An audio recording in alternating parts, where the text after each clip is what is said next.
हा जो तुकडेबंदीचा कायदा आहे तो विशेषतः शहर आणि नगर परिसरातील नागरिकांसाठी आहे, ज्यांनी लहान म्हणजे अगदी 5 गुंठे 7 गुंठे 10 गुंठे अशा प्लॉटवर खरेदी म्हणजे जमिनी खरेदी केल्यात आणि त्यावर घर बांधलेलं आहे, त्या नागरिकांसाठी हा कायदा अत्यंत महत्त्वाचा आहे। आणि हा बदल खास करून शहर आणि नगर परिसरातील लहान भूखंड मालक म्हणजे आधी म्हटल्याप्रमाणे 5-10 गुंठ्यांवर घर बांधलेलं आहे अशांसाठी, रेसिडेन्शियल प्लॉट मालकांसाठी हा निर्णय फायद्याचा असणार आहे। गुंठेवारी प्लॉटमध्ये गुंतवणूक केलेले जे नागरिक असतील त्यांच्यासाठी फायद्याचा आहे।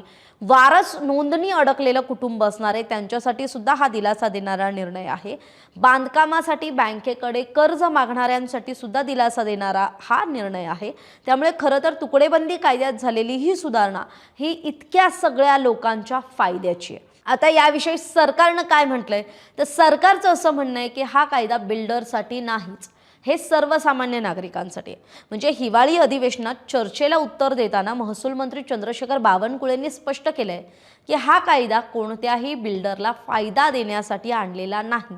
राज्यातील जी 60 लाख कुटुंब आहेत जी लहान तुकड्यांवर घर बांधून राहत आहेत त्यांना कायदेशीर मालकी हक्क मिळवून देण्यासाठी आहे। म्हणजे बावनकुळे पुढे असंही म्हणालेत की या निर्णयामुळे कोणत्याही आरक्षणाला धक्का लागणार नाहीये, उलट तुकड्याचा सर्वसामान्य माणूस आता कायदेशीर मालक होणार आहे।